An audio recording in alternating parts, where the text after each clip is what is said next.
الحمد لله رب العالمين اللهم صل وسلم وبارك على رسولك سيدنا محمد وعلى آل سيدنا مولانا മുഹമ്മദ്. സ്നേഹം നിറഞ്ഞ മുഅ്മിനീങ്ങളെ, ഹബീബായ മുത്തുനബി സ്വല്ലല്ലാഹു അലൈഹി വസല്ലമ തങ്ങളുടെ മഹത്വങ്ങൾ, അവിടുത്തെ മദ്ഹുകൾ പറഞ്ഞു വരുന്ന ക്ലാസ്സാണല്ലോ. ഹബീബായ മുത്തുനബി സ്വല്ലല്ലാഹു അലൈഹി വസല്ലമ തങ്ങളുടെ നൂറിനെ കുറിച്ചാണ് പറഞ്ഞുകൊണ്ട് വരുന്നത്. അബ്ദുൽ മുത്തലിബിൽ അതിൽ പ്രകടമാവുകയും അബ്ദുൽ മുത്തലിബിൽ ആ നൂറ് കണ്ടപ്പോൾ പലരും അത്ഭുതപ്പെടുകയും അബ്രഹത്ത് പോലും മുട്ടുകുത്തിയ സംഭവമാണ് കഴിഞ്ഞ ക്ലാസ്സിൽ പറഞ്ഞത്. ഇനി ആ ഹബീബായ മുത്തുനബി സ്വല്ലല്ലാഹു അലൈഹി വസല്ലമ തങ്ങളുടെ ആ നൂറ് അബ്ദുൽ മുത്തലിബ് എന്നിട്ട് അബ്ദുള്ളയിലേക്ക്, റസൂലുള്ളാഹിന്റെ ബാപ്പയിലേക്ക്, ബാപ്പാൻ്റെ മുതുവിലേക്ക് പോകുന്ന സംഭവമാണ് പറയുന്നത്.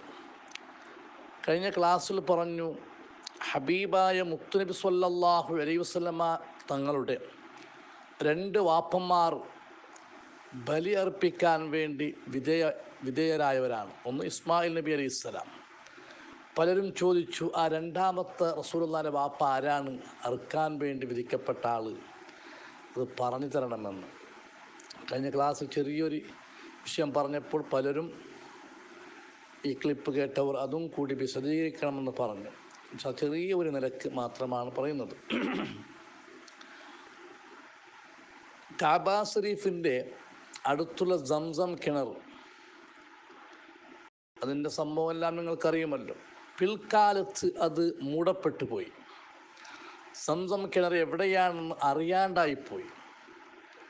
അങ്ങനെ ഒരു ദിവസം അബ്ദുൽ മുത്തലിബിനിക്ക്, റസൂലുള്ളാഹിന്റെ ഉപ്പാപ്പയായ അബ്ദുൽ മുത്തലിബിനിക്ക് കഅബ ശരീഫിനടുത്ത് കടന്നുറങ്ങുമ്പോൾ സ്വപ്നം കാണുകയാണ്. സംസം കിണർ അതെന്താക്കണം, കുഴിക്കണം. അത് എവിടെയാണ് ഉള്ളതെന്ന് നോക്കിയിട്ട് ആ സംസം കിണർ, മൂടപ്പെട്ടു പോയ സംസം കിണർ ഒന്നും കൂടി എന്താക്കണം, അതിൻ്റെ മണ്ണെടുത്ത് അതിൻ്റെ വെള്ളം കുടിക്കും പോലെ ചെയ്യണമെന്ന് കണ്ടു. അബ്ദുൽ മുത്തലിബ് റളിയല്ലാഹു അൻഹു അത് എവിടെയാണെന്ന് കണ്ടുപിടിച്ചു. അത് ആ കിണർ, മൂടപ്പെട്ടു പോയ സംസമിൻ്റെ കിണർ വീണ്ടും കുഴിക്കുമ്പോൾ മക്കത്തുള്ള ഖുറൈശികൾ പലരും അതിനെതിരായി വന്നു. എതിരായി വന്നു, ഇത് കുഴിക്കാൻ വേണ്ടി വിട്ടില്ല. ആ കിണർ വീണ്ടും ഒന്ന് കുഴിക്കാൻ വേണ്ടി എന്താക്കില്ല, സമ്മതിച്ച് പലരും വിസമ്മതിച്ചു. അബ്ദുൽ മുത്തലിബ് അതൊന്നും കണക്കിലെടുക്കാതെ അബ്ദുൽ മുത്തലിബ് ആ നിർദ്ദേശിച്ച പ്രകാരം ആ കിണറെടുക്കാൻ വേണ്ടി ശ്രമിച്ചു. അപ്പോൾ അബ്ദുൽ മുത്തലിബ് റളിയല്ലാഹു അൻഹു പറഞ്ഞു, അന്ന് അബ്ദുൽ മുത്തലിബിലേക്ക് ഒരേ ഒരു മോനാണ് ഉള്ളത്, ഒറ്റ മോനേ ഉള്ളൂ. അബ്ദുൽ മുത്തലിബ് അന്നുണ്ടായത് ഒറ്റ മോനെ. എനിക്കൊരു 10 മക്കളുണ്ടായിരുന്നെങ്കിൽ, അവരെ എല്ലാം എന്നെ സഹായിക്കുമായിരുന്നു. അന്ന് അബ്ദുൽ മുത്തലിബ് ഏക മകനാണ്, ഹാരിസ് എന്നാൾ. അപ്പോഴാണ് പറയുന്നത്, 10 മക്കളുണ്ടായിരുന്നെങ്കിൽ എന്നെ സഹായിക്കുമായിരുന്നു. 10 മക്കളെ അള്ളാഹു എനിക്ക് സമ്മാനിച്ചാൽ, എനിക്ക് തന്നാൽ, ഒരു മോനെ അള്ളാഹുവിന് വേണ്ടി ഞാൻ ബലിയർപ്പിക്കുമെന്ന് ബഹുമാനപ്പെട്ടവർ നേർച്ചയാക്കി. അങ്ങനെ 10 മക്കളായപ്പോൾ അല്ലാഹു തആല അദ്ദേഹത്തിനേക്ക് 10 മക്കളെ കൊടുത്തു. അദ്ദേഹം പറഞ്ഞു, ലയദ്ബഹന്ന അഹദുഹും ലില്ലാഹി ഖുർബാന. 10 മക്കളുണ്ടായാൽ ഒരു മോനെ ഞാൻ അള്ളാഹുവിന് വേണ്ടി ബലിയർപ്പിക്കുമെന്ന്. 10 മക്കൾ അല്ലാഹു തആല കൊടുത്തു. ഒരു ദിവസം കഅബ ശരീഫിനടുത്ത് ബഹുമാനപ്പെട്ട അബ്ദുൽ മുത്തലിബ് കടന്നുറങ്ങുകയാണ്. അപ്പോഴാണ് സ്വപ്നം കാണുന്നത്, യാ അബ്ദുൽ മുത്തലിബ് ഔഫി ബിനദിരിക ലിറബ്ബി ഹാദൽ ബൈത്ത്. ഈ കഅബ ശരീഫിൻ്റെ റബ്ബിനിക്ക് നീ നേർച്ചയാക്കിയിട്ടുണ്ടല്ലോ, ആ നേർച്ച നിങ്ങൾ വീടണം. ബഹുമാനപ്പെട്ടവർ അന്ന് പറഞ്ഞെങ്കിലും ഇത് പിന്നെ മറന്നുപോയി. അന്ന് പറഞ്ഞു, മറന്നുപോയി. 10 മക്കളായപ്പോഴാണ് ഒരു സ്വപ്നം കാണുന്നത്, ഈ കഅബ ശരീഫിലെ റബ്ബിനിക്ക് നിങ്ങൾ നേർച്ചയാക്കിയതിനെന്താക്കണം, പൂർത്തിയാക്കണം. ബഹുമാനപ്പെട്ടവർ ഉറക്കമിട്ട് ഉണർന്നു, എന്താണെന്ന് മനസ്സിലായില്ല. അങ്ങനെ ബഹുമാനപ്പെട്ടവർ എന്ത് ചെയ്തു? ഒരു ആടറുത്ത് അതിൻ്റെ മാംസം, അതിൻ്റെ ഇറച്ചി പാവങ്ങൾക്ക് സ്വതക്ക ചെയ്തു. രണ്ടാമത് ഉറങ്ങിയപ്പോൾ പിന്നെയും സ്വപ്നം കാണുന്നു. ഖർരിബ് മാഹു അക്ബർ മിൻ ദാലിക, ഈ ആടൊന്നും മതിയാവൂല, ഇതിനേക്കാളും വലിയതാണ് നിങ്ങൾ ബലിയർപ്പിക്കേണ്ടത്. ബഹുമാനപ്പെട്ടവർ ഒരു ഒട്ടകം, ഒരു വണ്ടനെ അറുത്ത് അതിൻ്റെ മാംസം പാവങ്ങൾക്ക് സ്വതക്ക ചെയ്തു. വണ്ടയല്ല, ഒരു പോത്തിനെന്താക്കി അറുത്തിട്ട് അതിനെന്താക്കി പാവങ്ങൾക്ക് വിതരണം ചെയ്തു. മൂന്നാമത്തെ ദിവസം ഉറങ്ങുമ്പോൾ പിന്നെയും സ്വപ്നം കാണുന്നു.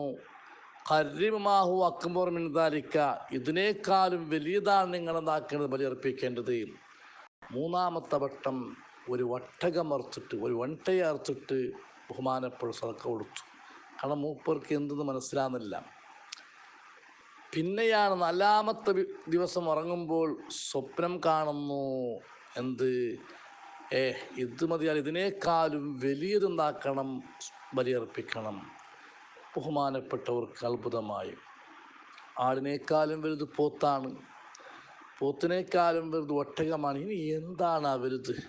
മൂപ്പർ ചോദിച്ചു, മാ അക്ബർ മിൻ ദാലിക, ഇതിനേക്കാളും വലുത് ഞാൻ എന്താണ് ബലിയർപ്പിക്കേണ്ടത്? അപ്പോഴാണ് ബഹുമാനപ്പെട്ടവർക്ക് അല്ലാഹു തആല അറിയിച്ചു കൊടുക്കുന്നു. ഖർരിബ് അഹദ ഔലാദിക്കല്ലദീ നദർതഹു, നിങ്ങൾ നേർച്ച വെച്ചിട്ടുണ്ട് 10 മക്കളായാൽ ഒരു മോനെന്താക്കും, ബലിയർപ്പിക്കും വേണ്ടിയിട്ട്.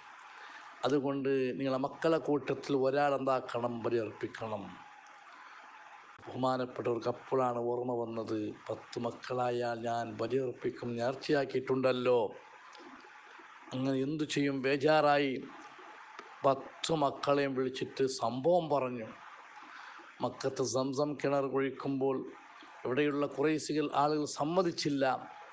ഞാൻ അത് കുഴിച്ചു. അപ്പോൾ ഞാൻ പറഞ്ഞു പോയിട്ടുണ്ട്, അള്ളാഹുവിനോട് നേർച്ചയാക്കിയിട്ടുണ്ട്, 10 മക്കളുണ്ടായാൽ ഒരു മക്കളെ ഞാൻ ബലിയർപ്പിക്കും. നിങ്ങളുടെ അഭിപ്രായം എന്താണ്? മക്കൾ പറഞ്ഞു, ഇന്നാ നുതീഉക ഫമൻ തദ്ബഹു മിന്നാ, ബാപ്പാ നിങ്ങളെ ഞങ്ങൾ അനുസരിക്കാം, ഞങ്ങളെ കൂട്ടത്തിൽ നിങ്ങൾ ആരെയാണ് അറുക്കുന്നത് അറുത്തോളൂ, ഞങ്ങൾക്കൊരു വിഷയമേ അല്ല. നിങ്ങൾ ബാപ്പ പറഞ്ഞതുപോലെ ഞങ്ങൾ എന്താക്കാം, അതിന് ഓക്കെയാണ്, തയ്യാറാണ്, ആരെ വേണമെങ്കിലും അറുത്തോളിയും. അങ്ങനെ ബാപ്പയാകുന്ന അബ്ദുൽ മുത്തലിബ് തീരുമാനമെടുത്തു. 10 ആളെയും പേരെഴുതി കൊണ്ട് ഒരു നറുക്കെടുക്കണം. 10 മക്കളോടും പറഞ്ഞു, നിങ്ങൾ പേരെഴുതി കൊണ്ടുവരണം, നിങ്ങൾ നിങ്ങളുടെ പേരെഴുതി ഒരു ഗ്ലാസ്സിൽ കൊണ്ടുവരണം. അങ്ങനെ 10 ആളും അവരവരെ പേരെഴുതി അബ്ദുൽ മുത്തലിബിൻ്റെ കയ്യിലേക്ക്, വാപ്പയുടെ കയ്യിലേക്ക് ഇട്ടുകൊടുത്തു.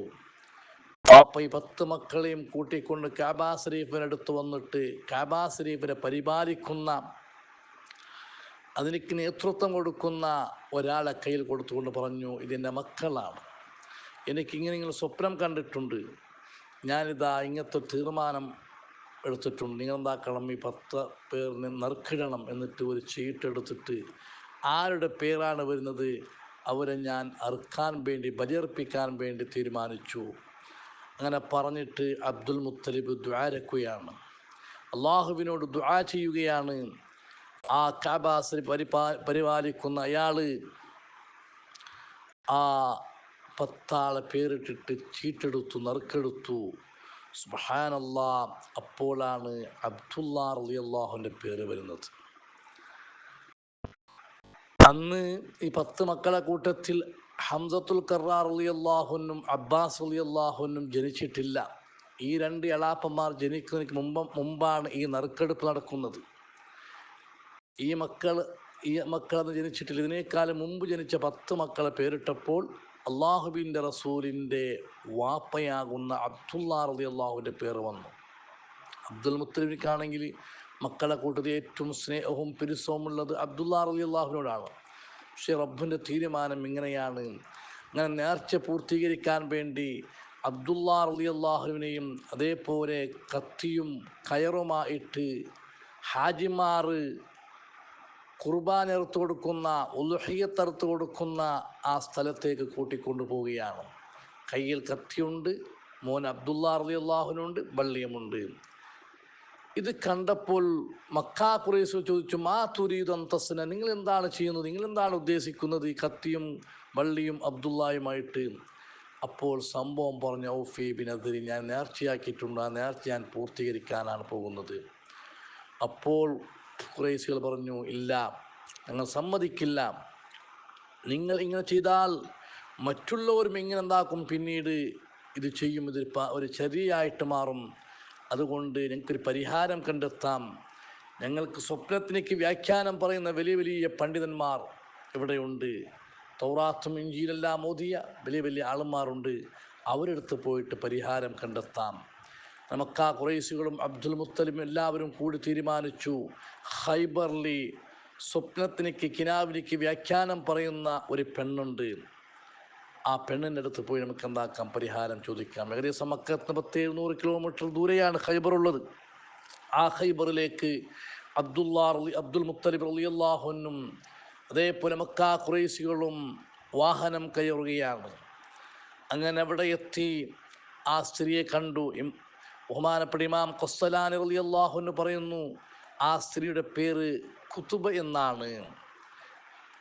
അതേപോലെ ഇബ്നു ഇസ്ഹാഖ് റളിയല്ലാഹുവിൻ്റെ അഭിപ്രായം അനുസരിച്ചിട്ട് ആ സ്ത്രീയുടെ പേര് സജാഹ് എന്നാണ്. ഏതുമാവട്ടെ, ആ പെണ്ണിനടുത്ത് എത്തി വിഷയങ്ങളെല്ലാം പറഞ്ഞപ്പോൾ ആ സ്ത്രീ പറഞ്ഞു, നിങ്ങൾക്കൊരു പരിഹാരം പറഞ്ഞു തരാം.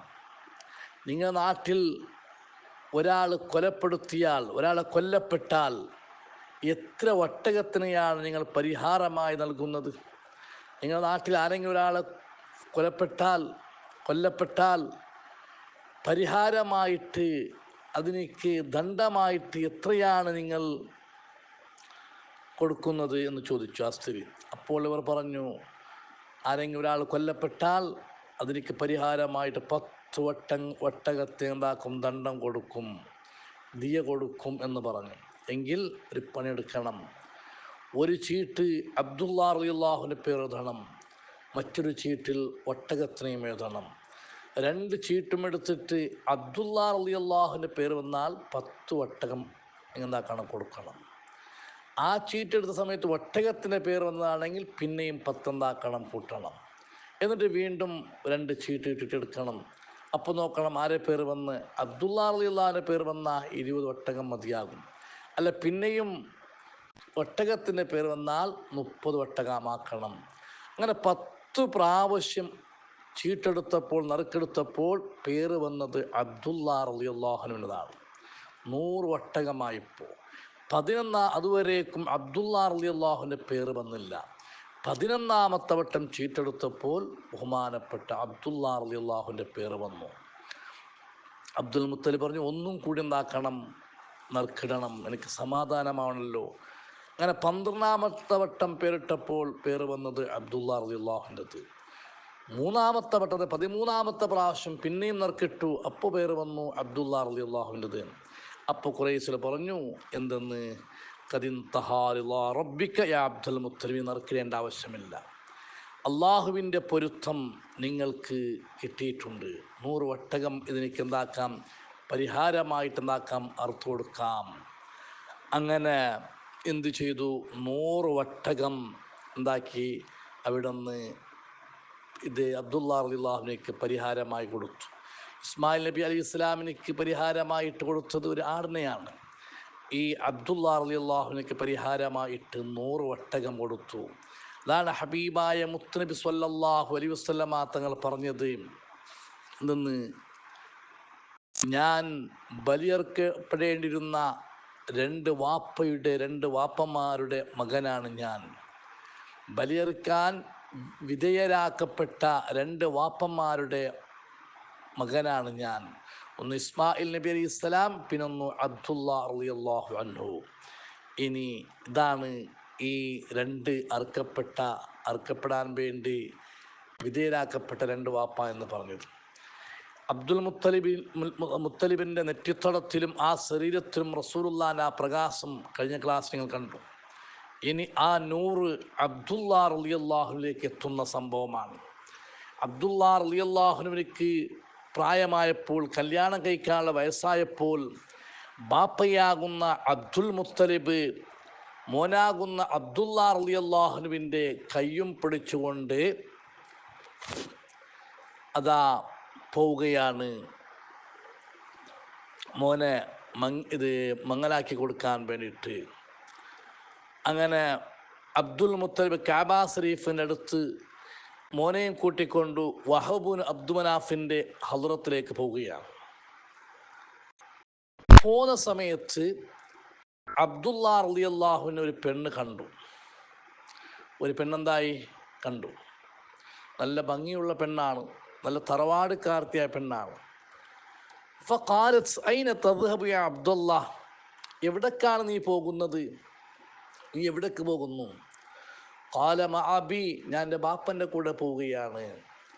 ഖാലത്ത്, അപ്പോൾ ആ പെണ്ണ് പറഞ്ഞു, നിങ്ങൾക്ക് പകരമായിട്ട് 100 ഒട്ടകത്തിന് അറുത്തു കൊടുത്തിട്ടുണ്ടല്ലോ, ആ 100 ഒട്ടകം നിങ്ങൾക്ക് തരാം, നിങ്ങൾ എൻ്റെ അടുത്ത് വരൂ, എന്നെന്തായിക്കോളീ, മങ്ങലായിക്കോളിയും, എൻ്റെ അടുത്തേക്ക് വരൂ എന്ന് പറഞ്ഞു. അപ്പോൾ പറഞ്ഞു, അന്ന മഅബി, ഞാൻ ബാപ്പൻ്റെ കൂടെയാണുള്ളത്, ബാപ്പയ്ക്ക് എതിർ പ്രവർത്തിക്കാൻ എന്നെക്കൊണ്ട് സാധ്യമല്ല. അങ്ങനെ അബ്ദുൽ മുത്തലിബ് വഹബ് അബ്ദുമനാഫിൻ്റെ പുരയ്ക്ക് പോയി. അങ്ങനെ ആ തറവാളിൽപ്പെട്ട ഏറ്റവും ഷറഫുള്ള, ഏറ്റവും ബഹുമാനമുള്ള, സൗന്ദര്യമുള്ള ആമിന ബിൻത്ത് വഹബിൻ്റെ മോളെ ആമിന റളിയല്ലാഹുവിനെ കല്യാണം കഴിച്ചു കൊടുത്തു. ആർക്ക്? അബ്ദുള്ള റളിയല്ലാഹുവിനക്ക്. അങ്ങനെ 3 ദിവസം ഫഖാമ ഇൻദഹാ സലാസൻ, ആമിന ഉമ്മയുടെ വീട്ടിൽ ഈ അബ്ദുള്ള റളിയല്ലാഹുവിന് പുതിയാപ്പിളയായിട്ട് 3 ദിവസം കഴിഞ്ഞുകൂടി. 3 ദിവസം കഴിഞ്ഞതിൻ്റെ ദിവസം ആ മക്ക കാബ ശരീഫിന് അടുത്ത് നടന്നു പോകുമ്പോൾ വരുന്ന സമയത്ത് കിട്ടിയ അതേ പെണ്ണ് വീണ്ടും കാണുകയാണ്. അപ്പോൾ ചോദിച്ചു, ഇത് എന്തും പറയാനില്ലേ എന്ന് അബ്ദുള്ള റളിയല്ലാഹു അൻഹു ആ പെണ്ണോട് ചോദിച്ചു. ഫഖാലത്ത്, അപ്പോൾ ആ പെണ്ണ് പറഞ്ഞു, പെണ്ണ് ബാപ്പൻ്റെ കൈ പിടിച്ചുകൊണ്ട് അബ്ദുൽ മുത്തലിബ് പോകുമ്പോൾ വിളിച്ചില്ല ഒരു പെണ്ണ്. ആ പെണ്ണ് പറഞ്ഞു, വല്ലാഹി അന ബിസ്വാഹിബത്തി റീബത്ത്, ഞാൻ ഒരു ബെടക്കായ, ഒരു ഹറാമിയായ പെണ്ണൊന്നും അല്ല.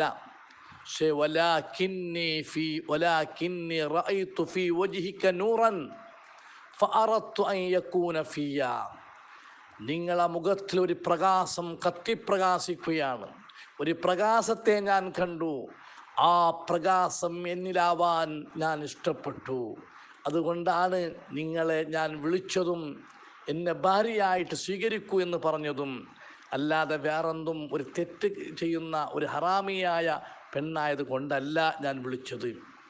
നോക്കൂ, അബ്ദുള്ള റളിയല്ലാഹുവിൻ്റെ ആ പ്രകാശം ആ പെണ്ണ് കണ്ടു. ഇപ്പോൾ ആ പ്രകാശം നിങ്ങൾ നെറ്റിത്തടത്തിൽ കാണുന്നില്ല. നിങ്ങൾ മറ്റൊരു പെണ്ണുമായിട്ട് നിങ്ങൾ വിവാഹം കഴിച്ചു. അല്ലാഹു തആല ആ പ്രകാശത്തെ അല്ലാഹു തആല എന്ത് ചെയ്തു? ആ പെണ്ണുമായിട്ട് നിങ്ങൾ വിവാഹം കഴിച്ചുകൊണ്ട് ആ പ്രകാശം ഇപ്പോൾ കാണുന്നില്ല. അത് ആമീന ഉമ്മയുടെ ഗർഭാശയത്തിലേക്ക് എത്തിയിട്ടുണ്ടാകും എന്ന് അറിയിക്കുന്ന നിലയ്ക്ക് ആ പെണ്ണ് പറഞ്ഞു. ചുരുക്കി പറഞ്ഞാൽ, ആമീന ഉമ്മ റളിയല്ലാഹു തആല അൻഹാനെ അബ്ദുള്ള റളിയല്ലാഹു കല്യാണം കഴിച്ചു. ആമീന ഉമ്മ ഗർഭിണിയായി. ആ ഗർഭിണിയായ ആ ദിവസം മനസ്സിലാക്കണം മുഅ്മിനീങ്ങളെ, റസൂലുള്ളാഹിന്റെ മഹത്വം എത്രയാണ്. അല്ലാഹുവിൻ്റെ റസൂൽ ഉമ്മത്തികളാകുന്ന ഞങ്ങൾ മാത്രമല്ല, ഇതിനേക്കാളും എത്രയോ മിണ്ടാ പ്രാണികളും പക്ഷികളും കല്ലുകളും റസൂലുള്ളാഹിന്റെ മഹത്വം പറഞ്ഞിട്ടുണ്ട്. ആ ഹബീബായ മുത്തുനബിയുടെ ഗർഭം ചുമന്ന അന്നത്തെ ദിവസം മക്കയിലുള്ള പക്ഷികളും മൃഗങ്ങളും, മക്ക ഖുറൈശികളുടെ വീട്ടിലുള്ള മൃഗങ്ങളും ആടുകളും ഒട്ടകങ്ങളും പറയാൻ തുടങ്ങി, ഹുമില ബി റസൂലില്ലാഹി വറബ്ബിൽ കഅബ വഹുവ ഇമാമു ദുനിയ വസിറാജു അഹ്ലിഹാ. എന്താണ് പറഞ്ഞത്? റസൂലുള്ളാഹിന്റെ ഗർഭം ചുമന്ന അന്നത്തെ ദിവസം അബ്ദുള്ള റളിയല്ലാഹുവിൻ്റെ മുതുകിൽ നിന്നിട്ട് ആമീന ഉമ്മയുടെ ഗർഭാശയത്തിലേക്ക് ആ നൂറ് എത്തിയ സമയം മക്കയിലുള്ള മൃഗങ്ങളും പക്ഷികളും പറഞ്ഞു, അല്ലാഹുവിൻ്റെ റസൂലിനെ ഗർഭം ചുമക്കപ്പെട്ടു പോയി, ഈ കഅബന്റെ റബ്ബിനെ തന്നെയാണ് സത്യം. ആമിന ഉമ്മ ഗർഭം ചുമന്ന ആ റസൂല് ഇമാമുദ്ദുന്യാ, ദുനിയാവിൻ്റെ ഇമാമാണ്, ലോകത്തിൻ്റെ ഇമാമാണ്. വസിറാജു അഹ്ലിഹാ. ഈ ദുനിയാവിൻ്റെ ലോകത്തിൻ്റെ ജനങ്ങളുടെ നേതാവാണ് അയാള്. ഇത് എപ്പോഴാണ്? റസൂലുള്ളാഹിനെ പ്രസവിച്ചിട്ടില്ല. റസൂലുള്ളാഹിന്റെ നൂറ് അമിന ഉമ്മയുടെ ഗർഭാശയത്തിൽ എത്തിയപ്പോൾ മക്കയിലുള്ള പക്ഷികളും മൃഗങ്ങളും പറഞ്ഞു, ഹുമില ബി റസൂലില്ലാഹ് വറബ്ബിൽ കഅബ വഹുവ ഇമാമുദ്ദുനിയാ വസിറാജു അഹ്ലിഹാ. ഈ കഅബയുടെ റബ്ബിനെ തന്നെയാണ് സത്യം. അതാ ആമിന ഉമ്മ ഗർഭം ചുമന്നിട്ടുണ്ട്. ലോകത്തിൻ്റെ ഇമാമിനെയാണ്, ലോക ജനങ്ങളുടെ സിറാജിനെയാണ്, പ്രകാശത്തെയാണ് ആ ഉമ്മ ഗർഭം ചുമന്നത്. ഇൻഷാ അല്ലാഹ് ആ ഗർഭം ചുമന്ന അതേ ദിവസം ആമിന ഉമ്മയുടെ അടുത്തേക്ക് ഒരാൾ വന്നുകൊണ്ട് ഒരു സന്തോഷ വാർത്ത ആമിന ഉമ്മക്ക് അറിയിച്ചു കൊടുക്കുന്നു. അത് എന്താണെന്ന് നാളത്തെ ക്ലാസ് നമുക്ക് പഠിക്കാം. അല്ലാഹു നമ്മളെ ഒക്കെ കബൂൽ ചെയ്യട്ടെ.